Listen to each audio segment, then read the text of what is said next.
The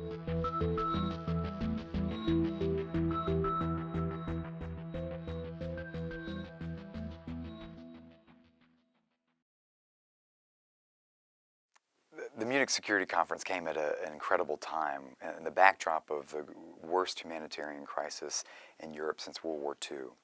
The takeaways from Munich really struck me that it was dominated by the three leaders who actually were absent from Munich. President Putin, whose bullying set the agenda, Chancellor Merkel, whose leadership was very much praised but everyone concerned about the fragility of Europe, and the United States, President Obama, whose reluctance to put the United States at the center of some of these global challenges means that the situation might even get worse in the near term. And I think those three themes really played out. Last year it was about Ukraine, this year it was about Syria, but the common denominator was Russia and Mr. Putin, and really an effort that we see from the Kremlin to tear at the seams of the world order that the United States and Europe helped build. I think the United States has great expectations for Berlin, for Germany, for the Chancellor in particular. President George Herbert Walker Bush came to Germany in 1989 and talked about the potential of partners in leadership with Germany and the United States. Germany wasn't ready to hear that message at the time. Now I think Germany is. We believe that Germany should be a normal country, and as a normal country that means Germany should be a great power, and that means diplomatically, economically, and yes, as well on the security and defense sphere. The Chancellor, in particular, has ensured that Germany has been in the lead of helping to hold Europe together. We wouldn't have sanctions but for the Chancellor. Even the European Union may not have held as firmly as it has but for the Chancellor. And if we're going to have a solution to the migrant crisis and other challenges, it will be because the Chancellor is at the heart and center of that. This does mean we've seen Germans becoming more comfortable with leading economically, leading diplomatically.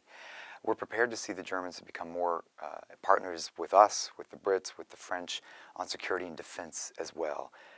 There's an urgency to that task and one that we hope the Germans are ready to embrace.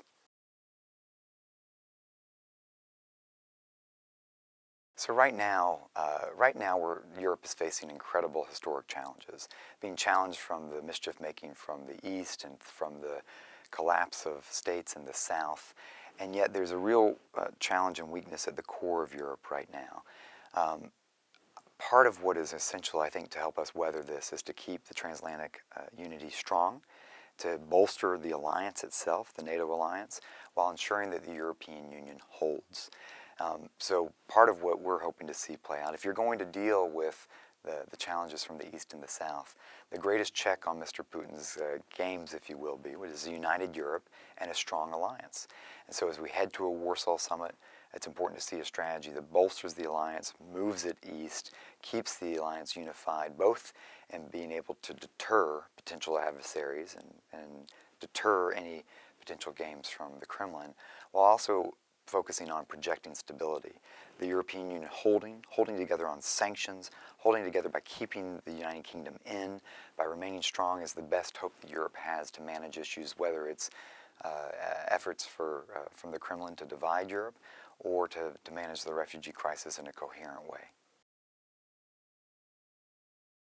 So look, this is complex. There are no easy answers. I mean, part of the reason the United States is reluctant to get involved is because we've seen experiences of Iraq. We understand that this is likely to play out over a long time.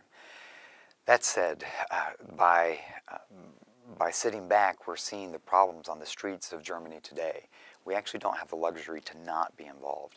So I think first there's an effort to focus on how we actually get the refugee migration crisis under resolution. There are two aspects to that: a more assertive strategy in Syria to help foster a process towards a peaceful settlement there, combined with a more aggressive approach to building a refugee migration infrastructure that manages these flows. I think the United States, working with Berlin, with Athens, with Ankara, could come to some type of agreement to maintain the humanitarian impulse to welcome refugees, but to do so by maintaining public support, by showing that it's a controlled process and that you can limit these numbers, and reaching an agreement where we handle repatriation decisions on the borders, and we do a much better job of caring for the communities on the borders, the border states of Syria.